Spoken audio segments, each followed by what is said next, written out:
A very good evening to you. I'm Lisa Lord and making headlines. Barbados experiences another power outage, prompting the Prime Minister to call for a meeting with the owners of the BL&P. Authorities worried about a failure of owners to maintain their properties.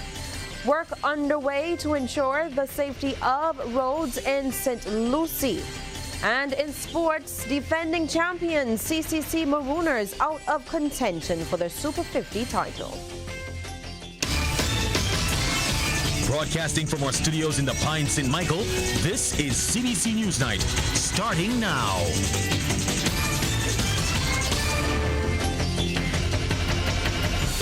And in our top story, Barbadians remain in the dark tonight on when electricity service will be fully restored.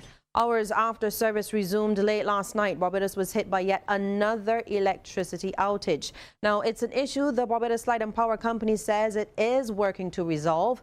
In a statement issued this evening, the company's managing director, Roger Blackman, said the company recognizes the effect the power outage is having on the island's productivity.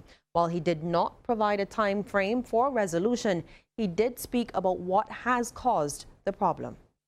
Light and Power uses heavy fuel oil to produce electricity to meet the needs of our customers. At present, we are experiencing a heavy fuel oil quality issue, which has been plaguing us for an extended period. The presence of contaminants detected in the heavy fuel oil is the main cause of the challenges we are experiencing. The outage events which occurred this week are extraordinary events originating with a switch failure in one of our Spring Garden substations, and during that restoration process, a second event occurred on Tuesday morning with a fault on one of our generating units. In both cases, system protection response is being investigated. Mr. Blackman adds that the company has been dealing with other issues in recent months which have made the current situation even more challenging. Over the past few months, to compound the restoration and supply issues, we've been investigating oil quality issues which are prematurely damaging equipment used to feed heavy fuel oil to our generating units. At present, generating units that we would normally rely on to supply electricity demand have periodically been shutting down due to the fuel issues, and this has slowed the pace of restoration. We are currently working with our fuel supplier and other stakeholders to hone in upon the specific cause and source of potential contamination from their suppliers, which is ongoing. Well, Prime Minister Motley is expected to meet with representatives of Emera, the parent company of the Barbados Light and Power Company, this evening to discuss the ongoing electricity supply issues. The Prime Minister addressed the nation on the matter via Q100.7 FM this morning. She deemed the situation unacceptable and embarrassing. As she appealed for calm, she says her government's first concern is the security and well-being of citizens.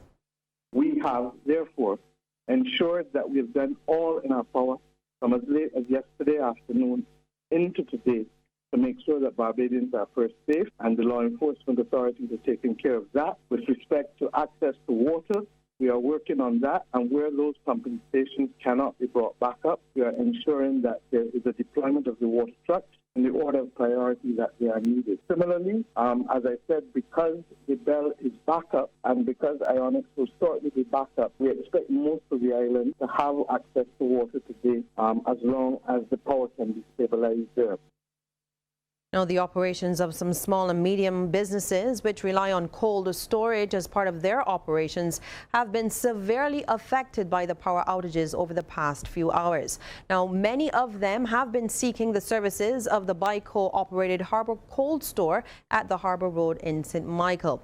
With its 1 million cubic feet of storage space to keep their goods and produce chilled or frozen as needed. Our Ryan Broom visited the BICO plant today and spoke to the executive chairman, Edwin Thurwell. Good evening to you, Ryan.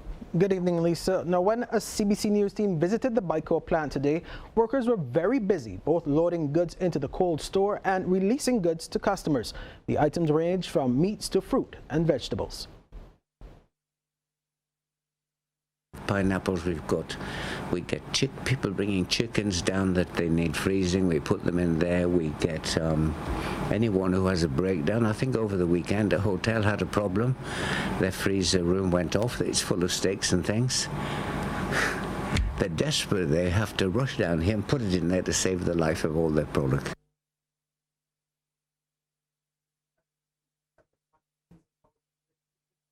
the capacity to run the entire plant throughout the day and night for an extended period of time so business people can feel comfortable to bring their produce. The fact is we are here. That's what we do for a living. We take things from ships that come in, we keep it until people want to take it out. If you don't take it out, of course, we charge you. But the front door business is people with a problem. So when people have a problem, then they know where to come. We are here. We have the capacity, we have the backup, we have double backup. Now, we also spoke to a number of businessmen about the impact on their operations, including Eddie Abed. And he says while his popular Abed's retail stores were not badly affected by the power outages, there was some disruption at the company's warehouse facility. He also spoke to CBC News about the impact of the power outages over the past 24 hours and expressed concern about the situation. In the retail instances, we've been fortunate. The outage has been relatively short, 2 or 2.5 hours. The warehouse yesterday, it was well over 6 hours before it came back on, and of course we couldn't do any work in the warehouse. It was impossible. But the knock-on effect is that we've had schools closing at 10 o'clock. And most of our employees are either guardians or parents of children who had to be tended to. So our employees had without choice, had to go and deal with their children. We've also had instances where people have not had water for 4 days. I understand now it's going into the 5th day. And it affects us not only as an employer, but equally it affects us in being able to deliver services to the public. Now, Mr. Abed, who is also a former president of the Barbados Chamber of Commerce and Industry, adds that the fallout has generally been significant for the entire country. The larger question of getting goods out of the port, which has been an absolute menace for the last few weeks and started to show the right side, has also been affected because, you know, it's so affected by electricity and technology. Unless we have that working, we can't do anything. So containers have been stuck for a couple of days. This generally is a very, very bad situation, not only for business but for the country.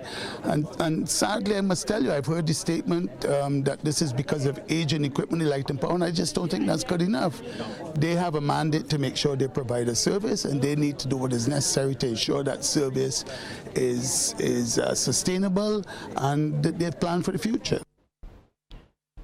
Meanwhile, some entities in the north and west of the island suffered different fates from today's outage.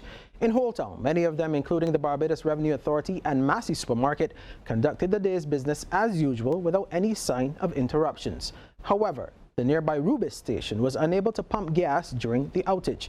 Now, in Speightstown, potential customers were greeted by several closure notices posted on the doors of many stores and fast food outlets. Jordan Supermarket was one of a handful of establishments carrying on business as usual.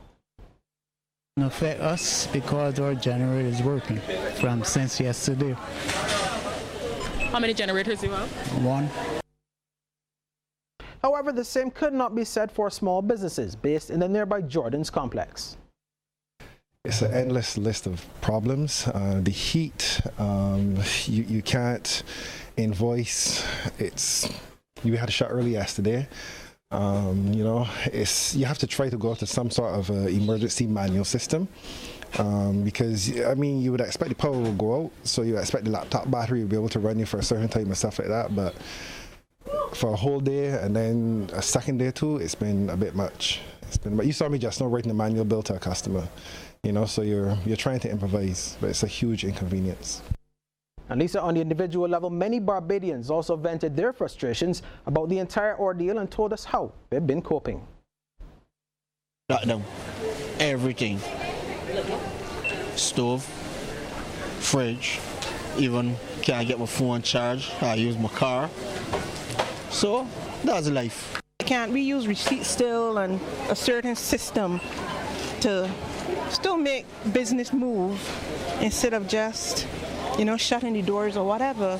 But I think this might be a wake-up call for persons to either get generators or other systems in place. So Lisa, just some of the views of Barbadians who have been finding different ways to cope with the inconveniences caused by a lack of power and water over the past 24 hours. And of course, we will continue to keep you updated on developments in this ongoing story. But for now, it's back to you. Yes, indeed. Thank you so much, Ryan. Well, for a second day, the Ministry of Education ordered the closure of all public nursery, primary and secondary schools, as well as the Urdason Teachers Training College and the Barbados Community College. But even before that notice was circulated, some second, third and fourth form Frederick Smith secondary students had arrived at school early in preparation for the pre-arranged counseling sessions. Those sessions were organized as part of the phased reopening of the Trent St. James School, and this is following the fatal stabbing of 16-year-old student Tamario Holder on November 8th. A CBC team visited the institution this morning and observed many of the additional security measures, such as police officers on the compound, more security guards and security checkpoints at the main gate. Now, the Ministry of Education is informing parents and guardians that professional counseling services for the second and fourth formers will continue tomorrow, and they're asking students to report to the school at 9 a.m. All members of staff, teaching and non-teaching, are also asked to report for duty tomorrow.